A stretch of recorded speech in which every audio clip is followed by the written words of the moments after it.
कहानी की शुरुआत में हमें दुनिया की सबसे खतरनाक जेल एल्केट्राज को दिखाया जाता है। इस जेल से आज तक कोई भी जिंदा बचकर नहीं जा सका, क्योंकि जेल के चारों तरफ पानी फैला हुआ था और जेल की सुरक्षा भी इतनी ज्यादा थी कि यहाँ कोई परिंदा पर भी नहीं मार सकता था। अब जेल में एक कैदी फ्रैंक मॉरिस को लाया जाता है। यहाँ गार्ड मॉरिस की अच्छे से चेकिंग करता है। गार्ड मॉरिस की पूरी चेकिंग करके उसे एक ब्लॉक में भेज दिया जाता है और वहाँ उसे एक सेल में डाल देता है। मॉरिस को सेल में बंद करके एक गार्ड उससे कहता है कि एल्केट्राज में तुम्हारा स्वागत है, और उसी दौरान वहाँ पर बेल बजती है और सभी गार्ड्स वहाँ सभी सेल्स को एक एक करके चेक करने लगते हैं। तभी तमाम सेल्स के दरवाजे खुलते ही वहाँ सभी कैदी बाहर निकल आते हैं। सभी कैदी लाइन से अपना अपना खाना लेने के लिए आ जाते हैं। खाने के समय मॉरिस के सामने एक कैदी लिटमस होता है। इससे पहले कि मॉरिस खाना खाता, उसी दौरान एक कैदी जिसका नाम वुल्फ था, वह मॉरिस को घूर घूर कर देख रहा होता है, जिसे देखकर मॉरिस थोड़ा घबरा जाता है। तभी खाना खाते समय लिटमस मॉरिस से उसका थोड़ा सा खाना मांगता है। मॉरिस भी मना किए बगैर उसे अपना खाना दे देता है और लिटमस अपना खाना अपने पास रखे हुए एक चूहे को देता है। ये देखकर मॉरिस को थोड़ा अजीब लगता है, क्योंकि वह चूहा उसका पालतू था। अब रात को मॉरिस आराम कर रहा होता है कि तभी गार्ड आकर उससे कहता है कि वार्डन ने तुम्हें बुलाया है। इसीलिए मॉरिस सीधे वार्डन के पास जाता है। वार्डन उससे कहता है कि तुम्हारा इस जेल में स्वागत है। मुझे पता है कि तुम पहले भी बहुत सी जेलों से भाग चुके हो, लेकिन इस जेल से तुम कभी भी नहीं निकल पाओगे, क्योंकि जो भी इस जेल से भागता है वह सीधा समुद्र में जाकर मर जाता है। और अगर तुमने यहाँ से भागने की कोशिश भी की तो तुम्हारा रास्ता पानी रोक लेगा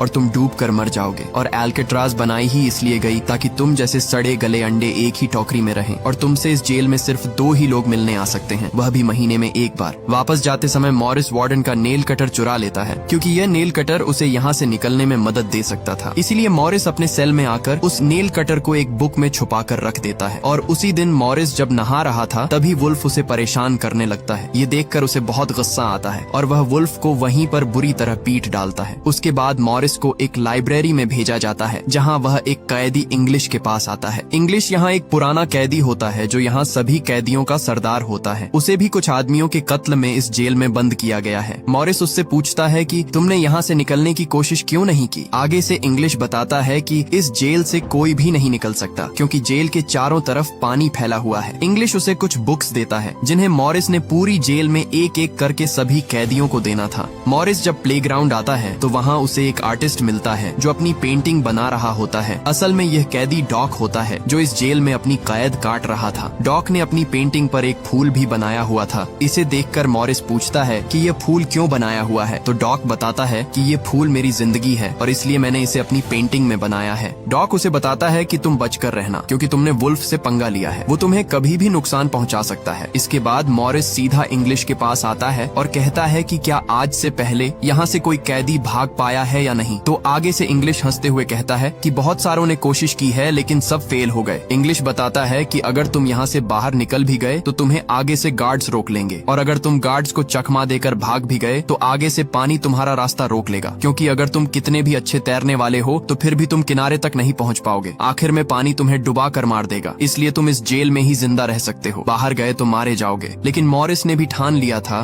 कि वह किसी भी कीमत पर इस जेल से निकल कर रहेगा। उसी रात मॉरिस बैठा ही था कि तभी एक गार्ड आकर उसे बताता है कि कल से तुम्हें कारपेंटर का काम दिया जा रहा है और तुम्हें इसके पैसे भी मिलेंगे। हर 1 घंटे के 150 रुपए दिए जाएंगे। इसलिए मॉरिस भी चुपचाप यह डील मान जाता है। अगली सुबह मॉरिस बड़ी चालाकी से लिटमस से पूछता है कि क्या इस जेल में कोई भागने का रास्ता है, तो लिटमस उसे बताता है कि हर सेल में एक एयर वेंट होता है, वहाँ से बाहर निकला जा सकता है, लेकिन एयर वेंट बहुत छोटा है। उसी दौरान वुल्फ भी अपना बदला लेने के लिए मॉरिस की तरफ बढ़ रहा होता है, लेकिन डॉक मॉरिस को बता देता है कि वुल्फ तुम्हारी तरफ आ रहा है और उसके हाथ में कुछ है। वुल्फ आते ही मॉरिस पर हमला कर देता है, लेकिन मॉरिस भी कच्चा खिलाड़ी नहीं था, वह भी वुल्फ को अच्छा खासा पीट डालता है। लेकिन इसी दौरान गार्ड उन्हें रोकने आता है तो वुल्फ उसे नीचे गिरा देता है। ये देखकर ऊपर वॉच टावर पर मौजूद एक गार्ड फौरन गोली चला देता है, जिससे वहाँ सब डर जाते हैं और गार्ड्स मॉरिस और वुल्फ दोनों को डी ब्लॉक में ले जाते हैं, जहाँ सबसे खतरनाक कैदियों को रखा जाता है और वहाँ सभी कैदियों को हर दिन टॉर्चर किया जाता था। और उसी रात मॉरिस को बहुत सारे टॉर्चर दिए जा रहे थे, जिससे मॉरिस की हालत बहुत खराब हो जाती है। पूरे 10 दिन बाद उसे डी ब्लॉक से निकालकर अपने सेल में भेज दिया जाता है और उसी दिन उसके साथ वाले सेल में एक नया कैदी आता है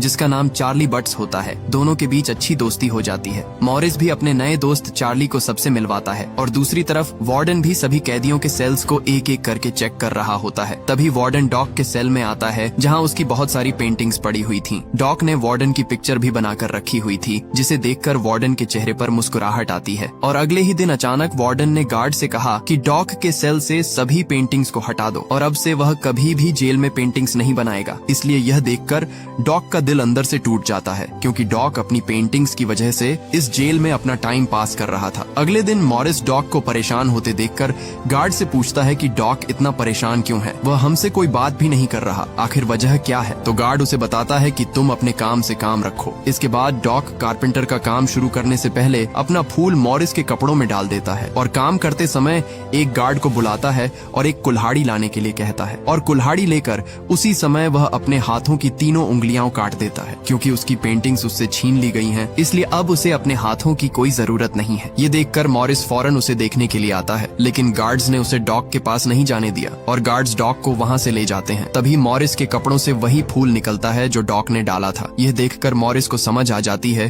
कि डॉक से उसकी खुशियां छीन ली गई हैं। इसीलिए मॉरिस डॉक की उंगलियों को एक डिब्बे में डालकर एक गार्ड को देता है और गुस्से से कहता है, ये अपने वार्डन को दे दो, क्योंकि उसकी ख्वाहिश पूरी हो चुकी है। उसी दिन मॉरिस डॉक के दुख में बैठा होता है कि तभी उसे एक कॉकरोच दिखाई देता है जो एयर वेंट के अंदर जा रहा था। यह देखकर उसे यकीन हो जाता है कि यहाँ से किसी तरह बाहर निकला जा सकता है और यहीं से शुरू होती है असली कहानी। अगले दिन खाने के समय वार्डन मॉरिस को अपने पास बुलाता है और कहता है कि तुम डॉक की तरफ इतना ध्यान क्यों दे रहे हो। आगे से मॉरिस कहता है, सर ऐसा तो कुछ नहीं, ये आपकी गलतफहमी है। खाना खाते समय मॉरिस को दो भाई क्लैरेंस और जॉन मिलते हैं जो इस जेल में नए थे और उन्हें भी इस जेल में 20 साल की सजा काटनी थी और ऐसा वो हरगिज नहीं चाहते थे। मॉरिस की तरह वो दोनों भी बहुत चालाक थे, इसलिए मॉरिस भी उनसे दोस्ती कर लेता है। उसी दिन मॉरिस गार्ड के न होने का फायदा उठाकर वहाँ एयर वेंट को अच्छे से चेक करने लगा, लेकिन उसी समय गार्ड आ रहा था, इसलिए मॉरिस फौरन अपनी जगह पर लेट जाता है। अगले दिन इंग्लिश की बेटी उससे मिलने आई हुई थी। इसे देखकर उसे बहुत दुख होता है, क्योंकि जब उसकी बेटी छोटी थी तब से वह जेल में है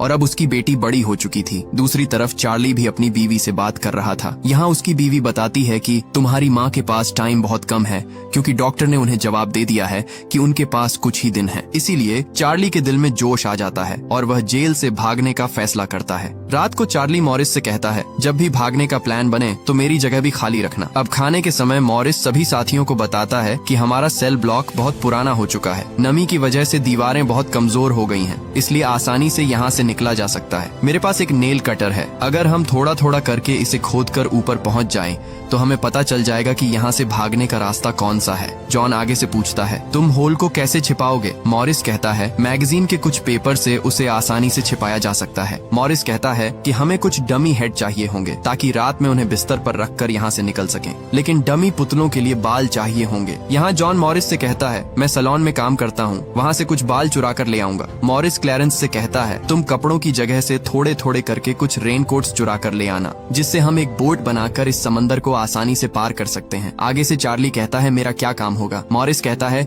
जब मैं एयर वेंट खोदना शुरू करूंगा तो तुम ध्यान रखना ताकि कोई गार्ड हमें पकड़ न ले। इसलिए सभी साथियों को मॉरिस का प्लान पसंद आता है और उसी रात मॉरिस एयर वेंट को खोदना शुरू कर देता है। यहाँ मॉरिस के पास नेल कटर था, इसलिए उसे दीवार खोदने में बहुत मुश्किल हो रही थी, लेकिन उसने हार नहीं मानी और वह लगातार दीवार खोदता रहा। अगले दिन मॉरिस सभी साथियों से कहता है कि नेल कटर के छोटा होने की वजह से उसे दीवार खोदने में मुश्किल हो रही है। तभी खाना खाते समय मॉरिस को एक खतरनाक आइडिया आता है और वह चम्मच को अपने जूते पर रगड़कर उसे गंदा कर देता है और एक गार्ड को बुलाकर कहता है, ये चम्मच गंदा है, मुझे साफ चम्मच चाहिए। लेकिन यहाँ क्लैरेंस भी कहता है, मुझे भी किचन के बारे में पूछना है। इसलिए गार्ड ने दोनों को जाने की इजाजत दे दी। दोनों सीधे गार्ड के पास आते हैं। यहाँ क्लैरेंस गार्ड का ध्यान भटकाकर उसे बातों में लगा लेता है और इसी का फायदा उठाकर मॉरिस 2 चम्मच उठा लेता है और एक चम्मच को अपनी जेब में छुपा लेता है। रात मॉरिस सेल में बैठा था, तभी इंग्लिश सभी कैदियों को बुक्स देने आता है। तो मॉरिस उससे पूछता है कि मैंने लोहे के 2 टुकड़ों को जोड़ना है, क्या यहाँ कोई चीज है जिससे उन्हें जोड़ा जा सके? इंग्लिश पूछता है कि क्यों चाहिए तुम्हें? तो मॉरिस बताता है कि मैंने खुदाई करनी है इसलिए। लेकिन इंग्लिश आगे से कहता है कि ये इतना आसान नहीं है जितना तुम सोच रहे हो, इसलिए भागने के ख्वाब देखना छोड़ दो। अब अगले दिन मॉरिस लिटमस से एक सिक्का मांगता है और कहता है कि अगर तुमने मुझे सिक्का लाकर दिया तो मैं आपके लिए आपके मनपसंद गाने बजाऊंगा। इसलिए लिटमस भी ये डील मान जाता है और उसी रात लिटमस उसे एक सिक्का दे देता है और मॉरिस फौरन एक चम्मच तोड़कर नेल कटर के एक हैंडल से दोनों को आपस में जोड़ देता है और आग जलाकर दोनों को अच्छी तरह से वेल्ड कर देता है। यहाँ उसका छोटा सा बेलचा तैयार हो जाता है और वह उस एयर वेंट को खोदना शुरू कर देता है। दूसरी तरफ चार्ली भी गार्ड के आने का ध्यान रख रहा होता है, लेकिन उसी दौरान चार्ली की आंख लग जाती है और तभी वहाँ पर एक गार्ड उनके सेल की तरफ आ रहा था। चार्ली उसके आने की आवाज सुनकर फौरन उठ जाता है और तभी चार्ली एक ग्लास से मॉरिस को इशारा करता है। ये देखकर मॉरिस फौरन एयर वेंट को छुपाकर अपने बेड पर लेट जाता है। गार्ड उसे कहता है कि तुम्हारे सेल से जलने की स्मेल आ रही है, तो मॉरिस बताता है कि क्या पता ये आपका वहम हो। गार्ड भी ज्यादा ध्यान नहीं देता और चला जाता है। गार्ड के जाते ही मॉरिस दोबारा से एयर वेंट को खोदना शुरू कर देता है, लेकिन खोदते समय उसे आगे से लगे स्क्रू दिखाई देते हैं जिसे हाथों से निकालना नामुमकिन था। मॉरिस जब भी कारपेंटर शॉप में जाता वो अपनी जेब में एयर वेंट से निकाली हुई मिट्टी भी फेंक देता और उसी दिन उसे कारपेंटर शॉप से एक छोटा सा स्टील का टुकड़ा मिल जाता है। मॉरिस चार्ली से कहता है कि यही तो मैं ढूंढ रहा था, लेकिन चार्ली कहता है कि मेटल डिटेक्टर में तो पता चल जाएगा। जब मॉरिस अंदर जाता है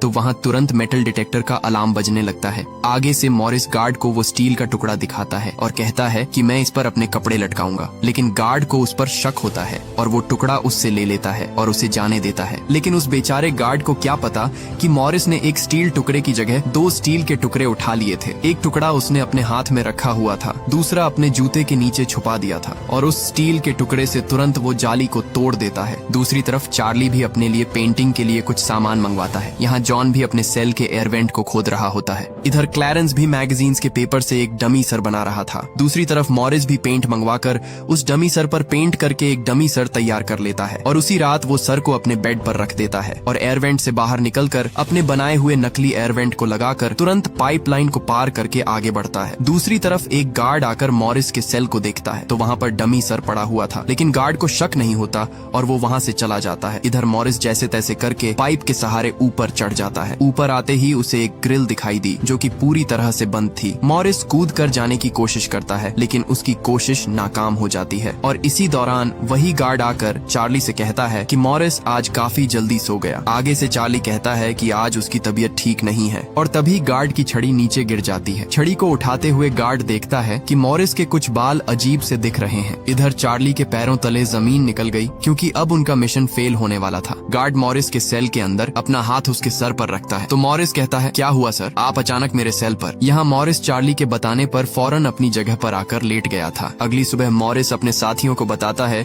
कि मैं कल रात छत पर गया था। मैंने वहाँ एयर वेंट देखा जो कि बहुत ऊपर था और मैं उस तक नहीं पहुँच सका, इसलिए मेरे साथ किसी को चलना होगा। तो मॉरिस कहता है कि आज रात मेरे साथ जॉन जाएगा। इसलिए मॉरिस और जॉन दोनों दोबारा उस जगह पर जाते हैं। यहाँ जॉन मॉरिस को ऊपर उठाता है, लेकिन उनकी बदकिस्मती कि वह एयर वेंट बहुत मजबूत था और उसे सिर्फ और सिर्फ कटर मशीन से ही काटा जा सकता था। अगले दिन म्यूजिक हॉल में सभी कैदी म्यूजिक बजा रहे थे। तभी वहाँ पर पड़े एक छोटे से पंखे पर मॉरिस की नजर पड़ती है। ये देखकर मॉरिस तुरंत लिटमस से कहता है कि वह पंखा मुझे चाहिए, तो आगे से लिटमस भी उसकी बात मान जाता है और मौके का फायदा उठाकर मॉरिस उस पंखे को अपने म्यूजिक बॉक्स में छुपा देता है। लेकिन बाहर जाते समय मॉरिस को गार्ड रोक लेते हैं और उसका म्यूजिक बॉक्स चेक करने के लिए कहते हैं। तो मॉरिस कहता है कि मेरा सब सामान चार्ली के बॉक्स में है, इसलिए वो इस चेकिंग से भी बच जाता है। दूसरी तरफ मॉरिस उस पंखे से एक ड्रिल मशीन तैयार कर लेता है और उस एयर वेंट पर पहुंचकर वो उस एयर वेंट के कुछ टुकड़ों को काटने लगता है। यहाँ ड्रिल मशीन की आवाज सुनकर गार्ड्स ऊपर देखने के लिए आता है, लेकिन इससे पहले कि वो वहाँ पहुँच पाता मॉरिस अपना काम कर देता है। अगले दिन मूवी हॉल में सब मूवी देख रहे होते हैं और मॉरिस सभी साथियों से पूछता है कि सब काम कहाँ तक पहुँचा। तो आगे से वो बताते हैं कि हमारी तैयारी पूरी है, बस भागने की देर है। और यहाँ ये चारों साथी सोमवार की रात को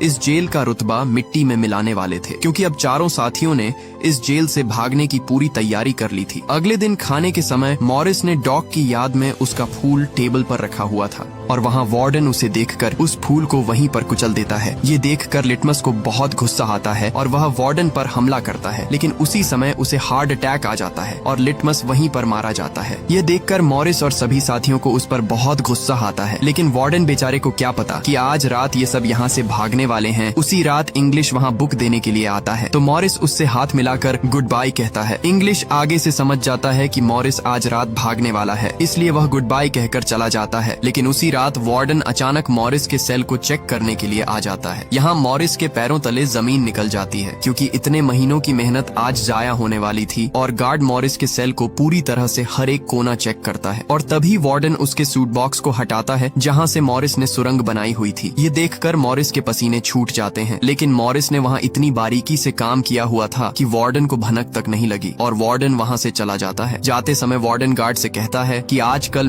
मॉरिस की हरकत मुझे ठीक नहीं लग रही। तो आगे से गार्ड बताता है कि मॉरिस पूरी रात चार्ली से बातें करता रहता है। वार्डन उससे कहता है कि कल ही उन दोनों को अलग कर दो और दोनों के सेल चेंज कर दो। अगले दिन खाने के समय वुल्फ मॉरिस को धमकी देता है कि मैं तुम्हारे लिए एक गिफ्ट लाया हूँ और आज रात तुम्हें नहीं छोड़ूंगा। इसलिए मॉरिस जॉन से कहता है कि अपना सब सामान तैयार कर लो, आज रात निकलना होगा हमें। और उसी दिन वुल्फ चाकू से मॉरिस पर हमला करने वाला होता है कि तभी इंग्लिश वहाँ पर उसे पकड़ लेता है, क्योंकि इंग्लिश भी मॉरिस के साथ ही था। यहाँ इंग्लिश यह नहीं चाहता था कि जाने से पहले मॉरिस को कुछ हो। अब रात में मॉरिस, क्लैरेंस और जॉन तीनों ऊपर छत पर जा रहे थे, लेकिन यहाँ चार्ली को अपने सेल में घबराहट होने लगती है और वह समय पर वहाँ से नहीं निकल सका। दूसरी तरफ उसके तीनों साथी ऊपर एयरवेंट पर पहुँच जाते हैं और काफी देर तक चार्ली का इंतजार करते रहे। इसलिए उन्हें लगा कि चार्ली ने अपना फैसला बदल लिया है, इसलिए वह चार्ली को छोड़कर वहाँ से ऊपर निकल जाते हैं। दूसरी तरफ गार्ड को भी शक नहीं होता, क्योंकि मॉरिस ने वहाँ पर अपने बनाए हुए डमी सर रख दिए थे। लेकिन चार्ली अपने डर की वजह से अपने सेल में ही था। उसकी आंखों से आंसू बहते रहे, क्योंकि उसकी आजादी उससे दूर हो रही थी। इधर जैसे तैसे करके वो तीनों बिल्डिंग के टॉप पर पहुंच जाते हैं और एक पाइपलाइन से बिल्डिंग को पार कर लेते हैं। दूसरी तरफ चार्ली का दिल जोश से भर उठता है और वो भी अपने सेल से बाहर निकलने लगता है। जैसे तैसे करके वो भी ऊपर एयरवेंट तक पहुंच जाता है, लेकिन वो एयरवेंट बहुत ऊपर थी, इसलिए वो अकेला ऊपर चढ़ नहीं सकता था और यहाँ चार्ली एक बार फिर अपनी हिम्मत हार जाता है। दूसरी तरफ किसी तरह तीनों गार्ड से बचाते हुए एक एक करके ग्रिल की दीवार को तीनों पार कर लेते हैं और खुशी से तीनों समुद्र के किनारे पहुंच जाते हैं और जल्दी से अपने अपने रेन कोट्स में हवा भरने लगते हैं और किसी तरह पूरी हवा भरकर वो रेन कोट्स को पानी में डालकर वहां से भागने में कामयाब हो जाते हैं। अगली सुबह गार्ड सभी सेल्स को एक एक करके चेक कर रहा होता है। तभी गार्ड को चार्ली एक दीवार की तरह खड़ा हुआ दिखाई देता है, क्योंकि चार्ली का दिल पूरी तरह टूट चुका था। उसके तीनों साथी उसके सामने से भाग गए, लेकिन वो अपने डर की वजह से वहीं का वहीं बैठा रहा। इसी दौरान एक गार्ड मॉरिस के सेल पर आकर उसे उठाता है, लेकिन कोई हलचल न होने पर गार्ड मॉरिस की सेल के अंदर जाकर उसे जोर से उठाता है। तभी वहाँ पर वह नकली सर नीचे गिर जाता है, जिसे देखकर गार्ड के होश उड़ जाते हैं। उसके बाद पूरी जेल में इमरजेंसी अलार्म बजने लगता है और इंग्लिश भी समझ जाता है कि मॉरिस और उसके साथी भागने में कामयाब हो चुके हैं। दूसरी तरफ वार्डन भी समंदर तक पहुँच जाता है और एक सार्जेंट से पूछता है कि तुम्हें कुछ मिला है। तो आगे से वह एक थैली दिखाता है जिसमें तीनों का कुछ सामान मिलता है, जिसे देखकर वार्डन कहता है कि वे जरूर पानी में डूबकर मर चुके होंगे। तभी वार्डन को किनारे पर वही फूल गिरा हुआ मिलता है, जिसे देखकर उसे समझ आता है कि मॉरिस उससे डॉक का बदला ले चुका है। इसी दौरान एक गार्ड आकर वार्डन से कहता है कि डायरेक्टर ने आपको बुलाया है। आगे से वार्डन कहता है कि एक न्यूज फैलाओ कि वे तीनों रात को ही डूबकर मर चुके हैं। यहाँ वार्डन अपनी नौकरी और इज्जत बचाने के लिए एक झूठी रिपोर्ट जारी कर देता है, लेकिन अंदर ही अंदर वार्डन जल रहा था, क्योंकि उसके हाथों से मॉरिस जेल तोड़कर भाग निकला और 1 साल के अंदर इस जेल एल्केट्राज को पूरी तरह बंद कर दिया जाता है। और ये मूवी यहीं पर एंड हो जाती है। अगर ये वीडियो आपको अच्छी लगी तो इसे लाइक करें और हमारे चैनल फिल्मी नेस्ट को सब्सक्राइब कीजिएगा।